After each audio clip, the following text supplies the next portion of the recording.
गौतम बुद्ध ने संपूर्ण विश्व को प्रेम और शांति का मार्ग बताने के लिए अपने राजसी ठाट बाट को पूर्णतः त्याग कर बोध की खोज में निकल पड़े।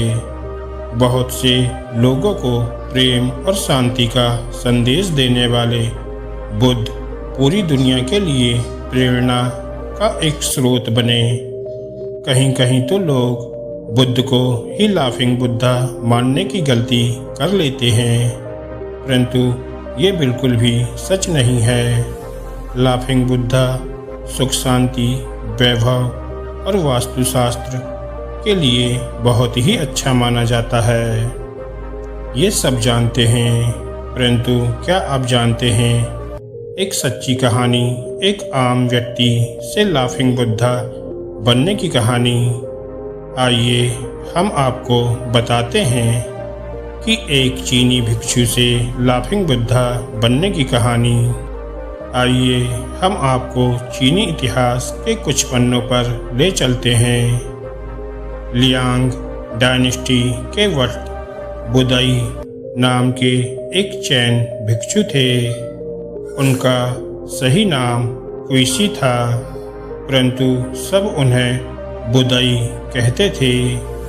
बुदाई हमेशा अलग अलग गांव में घूमते रहते थे और बुद्ध के अनुसरण के कारण हमेशा बच्चों में खिलौने और मिठाइयाँ बांटते रहते थे।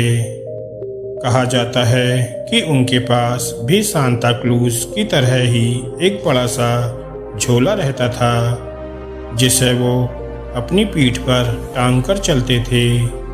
उनका झोला कभी खाली नहीं रहता था। ज़रूरतमंदों के लिए हमेशा उसमें कुछ न कुछ जरूर रहता था। बुदाई के जीवन का एक ही मकसद था, खुशियाँ बांटना। इसी वजह से बुदाई को पू ताई भी कहा जाता था।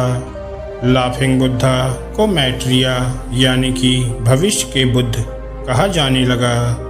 ऐसा माना जाता है कि बुद्ध भविष्य में मैट्रिया रूप में जन्म लेंगे और बुदाई उन्हीं के अवतार थे।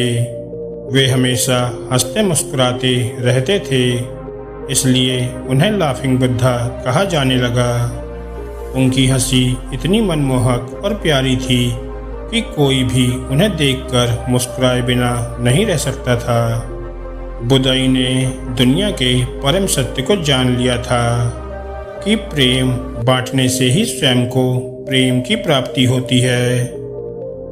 उन्हें यह ज्ञात हो गया था कि अब मेरी मृत्यु निकट है, तो उन्होंने अपने साथी जनों से कहा कि उनकी मृत्यु के बाद उन्हें अग्नि को समर्पित कर दिया जाए।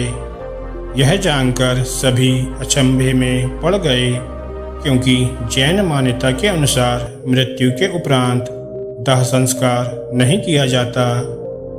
जब उनकी मृत्यु पर उन्हें जलाया गया तो अग्नि से पटाखे फूटने लगे और सब लोगों के चेहरे पर फिर से हंसी आ गई।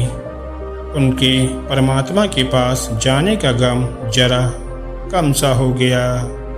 वे जाते जाते भी सदा हंसते रहने की सीख दे गए।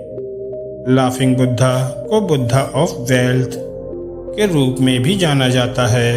यह माना जाता है कि लाफिंग बुद्धा को घर में रखने से सुख और समृद्धि आती है। धन्यवाद दोस्तों।